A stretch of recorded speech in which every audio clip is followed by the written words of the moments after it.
Hello, my name is Darcel Woods. I'm with Trinity Employment Specialist. I am a travel contract nurse recruiter, and I want to talk today about RNs, LPNs getting their licensure.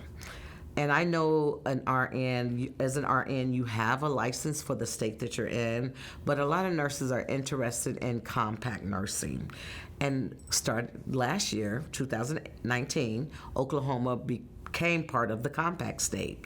And even though you guys already have your licensures here in Oklahoma, it does not automatically open a door for you to have a compact license. So what I suggest as your recruiter is you contact the Board of Nursing, and there is a small fee to pay.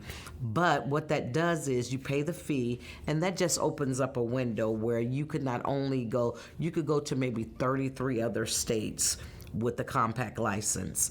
And I think that's good news for a lot of nurses. A lot of nurses don't know about compact licensing, but this is very important to say if you move, you and your husband, you decide you want to move to, say you want to go to South Carolina. South Carolina is a part of the compact licensed state. And there's many others, but it would benefit you to have a compact license because you never know what's going to happen. Husband's job, you might have grandchildren or children in college somewhere. You want to pick up a contract close by where they are. That's helpful as well, just to have that licensure handy.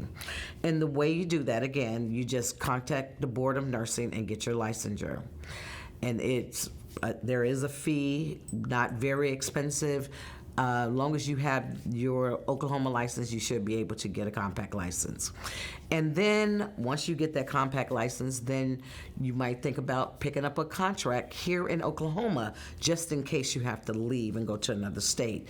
I ask all travel nursing their first time picking up a travel nursing contract here in Oklahoma is to do a contract in your own backyard, sort of say. Because if you do a contract here in Oklahoma, then you're ready. You know what to expect. You know the process. There is a process. You're learning another timekeeping system. You're learning a different area, a different hospital, how they conduct their business, different from where you are now in Oklahoma. Oklahoma has a blanket. Most hospitals conduct the same way, use the same time system, but when you go outskirts from your immediate radius of 100 miles, everybody use something different. Your certifications, your EMR systems.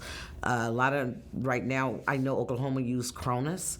A lot of them use different programs, and that's very helpful for you in the long run on your resume of the EMR systems, the conversion systems that they use. So it's very helpful for you in the long run to be a travel nurse.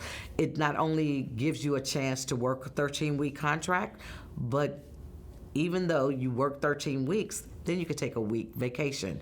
You can't do that if you work 40 hours a week. It does not, you could do a vacation after your year, but being a travel contract nurse of Oklahoma, you could take a week off every 13 weeks. So every 3 months, you could take a week off and go back home, go somewhere with your family, go places that you've never been before. Because in the duration of your 13 weeks, say for instance, you bring in $2,000 home a week. Most of that is tax-free per the .gov because you are a travel nurse. That would allow you to take your family on a vacation because most of your money is tax-free. So it takes the burden off of you work real hard, you feel like you're not appreciated. Being a travel nurse helps you relieve some of that stress, that you don't have to wait a whole year to take a vacation. And I think it should be mandatory that nurses could work 6 months and take some time off, but we know that doesn't happen. You have to work a whole year. You do have PTO, but being a travel nurse, it helps in a greater magnitude to relieve a lot of stress.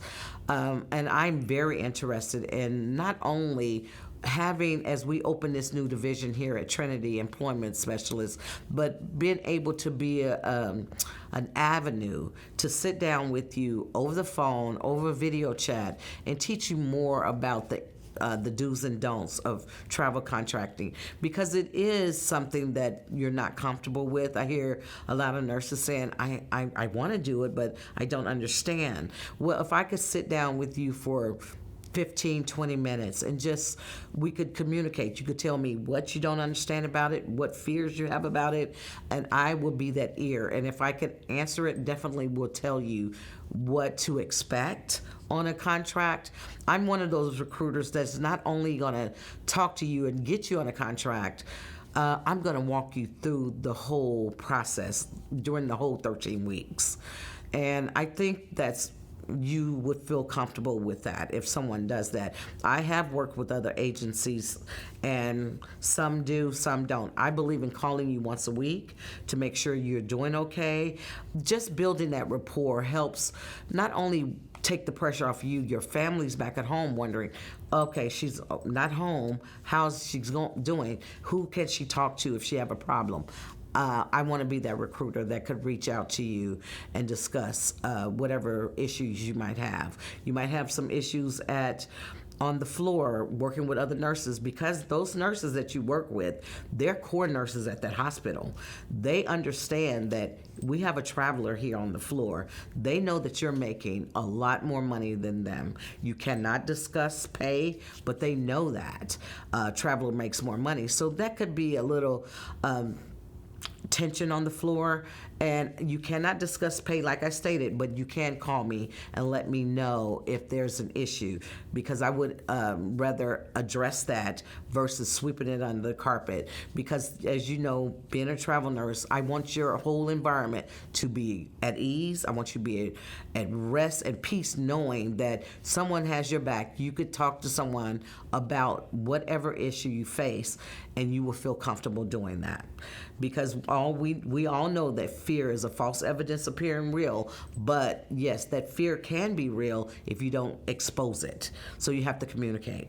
And communication is part of my role as your recruiter, to walk you through the process, to enlighten you on the do's and the don'ts, and have your back at all times. You can't go to, like you would on a regular job, to your manager or supervisor. Because you're on a contract, that charge nurse or that manager that's on the floor, they don't communicate to you what's going on. They communicate to the agency. I, in turn, communicate to you. If there's an issue, you call me. No matter what time of day, night or evening, weekends, holidays, I am there to answer a question for you at all times. So I hope that it helps. Just making you a little bit more comfortable on wanting to know more about a travel contract. So I hope that helps understanding a little bit more about travel contracts. My name is Darcel Woods with Trinity Employment Specialist. You could contact me by email, darcel@trinityemployment.com, or you could give me a call, 918-622-2588. Again, my name is Darcel Woods with Trinity Employment.